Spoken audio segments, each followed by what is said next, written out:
La propuesta del libro El patriarcado no existe más fue tomar el concepto de patriarcado, que es un concepto abstracto, y derivar de él hipótesis falsables. Es decir, si queremos saber si existe o no un patriarcado, tenemos que tener una manera de testear si eso es así. Entonces lo que hice fue tomar los principales reclamos del feminismo, por ejemplo, el relativo a la brecha salarial, el relativo a que las mujeres no ocuparían tanta cantidad de cargos jerárquicos como los hombres, la cuestión de la violencia y otros reclamos, y entonces derivé hipótesis falsables. Por ejemplo, existe la brecha salarial, tomé la bibliografía que hay en ese sentido, lo mismo con la cuestión de los cargos jerárquicos y el resto de los temas, y llegué a la conclusión de que el patriarcado no existe más.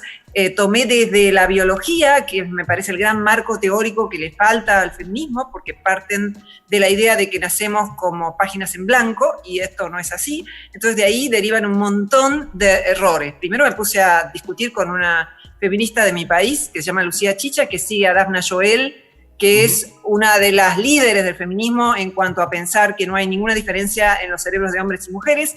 ¿Y por qué esto es importante? Bueno, porque se derivan preferencias, elecciones de trabajo y todas las políticas públicas que podemos pensar en términos de cupos o cuotas, como dicen en España, y un montón de temas en donde pareciera que si hay disparidad numérica, la mujer está desaventajada, se derivan de tener un marco teórico inadecuado, empezando por el hecho de que ni siquiera aceptan la teoría de la selección sexual de Darwin, que es uno de los videos que estaba preparando ahora, ¿no?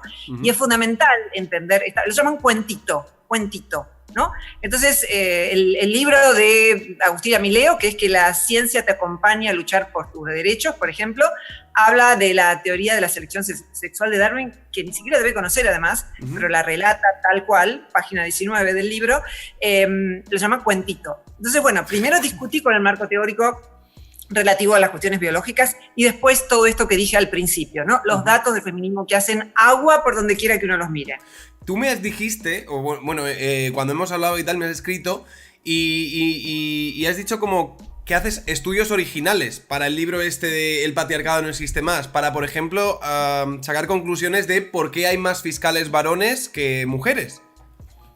Sí, lo que dije antes es tomar muchos papers que ya han sido publicados, artículos científicos, analizarlos, ver la evidencia, pero también hice trabajo original para el libro. Por ejemplo, uno encuentra diariamente en los periódicos reclamos feministas del tipo: a las fiscales no las dejan desarrollar su trabajo, hay muchos más fiscales varones que mujeres. Siempre el reclamo es igual.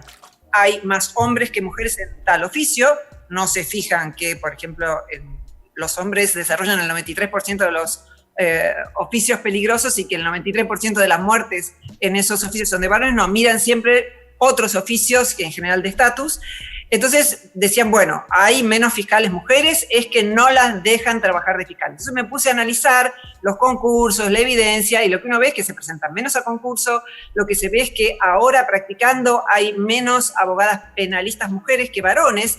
¿Y por qué? Por la misma sencilla razón que hay menos mujeres que ven policiales. Si uno se dedica a esta disciplina, en general está más cerca de delitos violentos, y hay hoy por hoy muchas más mujeres en lo que tiene que ver con el derecho civil, familia, derecho de familia. Entonces, las particularidades no solo se expresan en elecciones de carreras, sino también en orientaciones dentro de las carreras. Por ejemplo, una cosa que hice también es analizar dentro de la carrera de filosofía. Hay un gran reclamo que hacen sobre todo los feministas y las feministas en Estados Unidos, y es que la filosofía es una profesión de varones. Entonces dicen, es que no las dejan publicar, es que no las dejan esto, no las invitan a las conferencias. Bueno, si vos te pones a analizar la producción teórica femenina en todos los temas, y tomé el estudio más grande que hay y está citado en el libro y también en mi página feminismocientífico.com.ar en el artículo correspondiente, lo que vemos es que producción teórica de mujeres del tema de que se trate, incluso educación, hay en menor cuantía por parte de mujeres que por parte de hombres. O sea, pareciera que las mujeres tienen mucho más anclaje práctico y prefieren trabajos centrados en personas y en lo social, y los varones trabajos más centrados en objetos, en mecanismos y en abstracciones. Esto no deriva de una opinión mía, sino de los estudios de Richard Lipa, un estudio que se hizo en muchísimos países, y que lo que muestra es que está esta tendencia que tiene una raíz biológica y que interactúa con la cultura. Enseguida la acusación que recibo es biologicista, no. Lo que no se dan cuenta es que ellas cultivan un reduccionismo sociológico, es decir, todo lo explican por la cultura, y en la medida en que no entiendan que la biología juega un papel y no es un destino, porque que sea así ahora no significa que necesariamente vaya a ser así siempre, por lo menos algunas cuestiones, es algo muy distinto. Así que bueno, el tema de los fiscales fue uno de los que investigué. No hay discriminación en el acceso a los cargos de fiscales. Lo mismo las titularidades de cátedra de Derecho. Reclaman que hay menos titulares de cátedra mujeres. Bueno, si uno analiza qué es lo que hay que hacer para acceder a una cátedra, hay que tener una producción teórica considerable, cosa que, como vimos, las mujeres tienen en menor cantidad. Pero una feminista te podría decir a lo mejor que es que a las niñas o chicas no se las ha educado para hacerles pensar que pueden llegar a crear cosas, a ser soldados. Muchas veces yo sí que he visto que dentro del discurso feminista el condicionante que usan es que a las niñas, a los niños se les motiva para ser astronautas y para ser grandes físicos, pero a las niñas se les motiva para otro tipo de trabajos.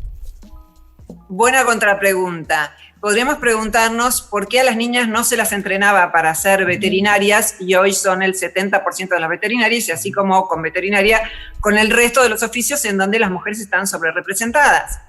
Si vemos la carrera de traductorado o el ámbito de la educación, hay una mayoría de jefas mujeres, mayoría de titulares de cátedras mujeres. ¿Por qué? Porque ahora es un oficio en donde hay sobrerepresentación femenina y porque a las mujeres les interesan más los idiomas que a los varones en promedio siempre.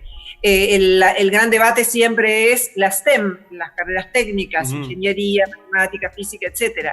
Y ahí lo que hay que decir es que un porcentaje muy reducido de varones se interesan por las matemáticas.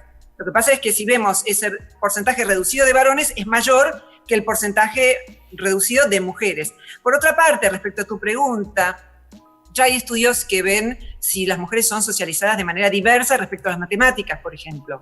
Sí. Y hay estudios que muestran que los niños y las niñas son socializados exactamente igual respecto a las matemáticas, y que las niñas más brillantes en matemáticas, cuando van a la universidad, en promedio, prefieren carreras centradas en lo social.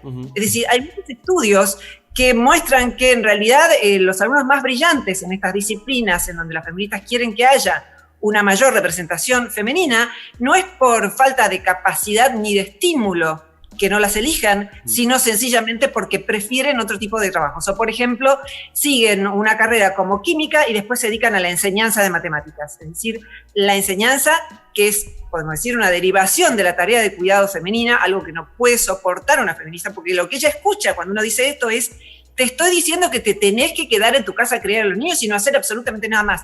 No te estoy diciendo eso. Te estoy diciendo que las mujeres en promedio prefieren esas profesiones, que son muy honorables por más que vos las desprecies, y que ha sido así a lo largo de toda la historia. Y cuidar niños, cuidar personas es algo de lo más digno. Podemos dialogar si acaso hoy todavía más mujeres que varones cuidan. Por ejemplo, cuando se enferma el padre, la que va y cuida es la hermana mujer y no el padre varón. Eso sí podemos criticarlo. Pero si uno quiere decir que todo, absolutamente todo, nace en una diversa socialización, tienen que encontrar evidencias para eso y encontrar buenos argumentos. Y hay mucha evidencia en contrario.